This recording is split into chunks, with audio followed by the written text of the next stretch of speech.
সকলোকে জয়গুৰু। আজি আপোনালোকৰ আগত দীক্ষানুচলন বুলি ঠাকুৰৰ এটি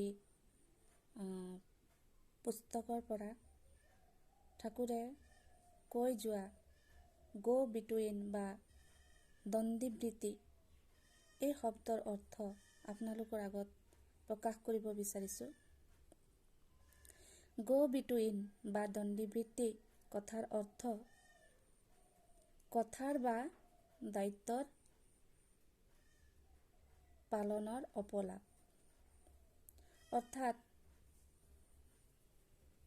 কোনো এটা কাম কৰিম বুলি ভাবি সেই কামটো সম্পূৰ্ণ নকৰা বা সেই কামৰ পৰা নিজকে আঁতৰাই ৰখা, এয়া হ'ল দণ্ডিবৃত্তি।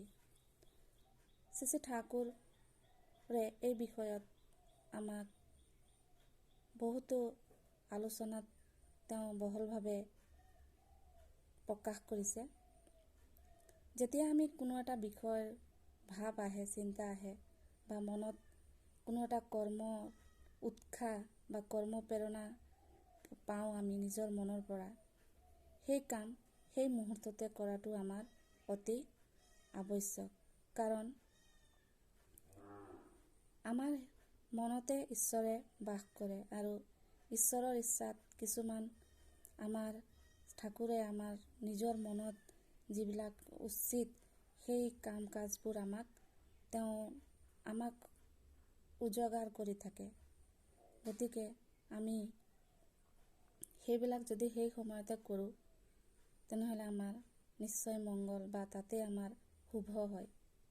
গতিকে ভাল চিন্তা, শুভ চিন্তা যেতিয়াই মনলৈ আহে সেই মুহূৰ্ততে সেই সকলোখিনি দায়িত্ব আমি কৰিব লাগে। এটি কাহিনী যেতিয়া প্ৰভু ৰামচন্দ্ৰক ৰাৱণে লগ পাইছিল, তেতিয়া ৰাৱণৰ হৃদয়তো সেই ভাল চিন্তা আহিছিল যে তেওঁ ঈশ্বৰ পুৰুষ বুলি, কিন্তু তেওঁ ঈশ্বৰ পুৰুষক মানি লোৱা, তেওঁ নিজৰ মনটো মানি লোৱাটো তেওঁ বিচৰা নাছিল আৰু তাৰ কাৰণে তেওঁ এটা সময়ত মৃত্যুবৰণ কৰিবলগীয়া হ'ল। গতিকে শুভ কাম, শুভ চিন্তা যেতিয়া আহে আমি সেই মুহূৰ্ততে কৰাটো উচিত। জয় গুৰু।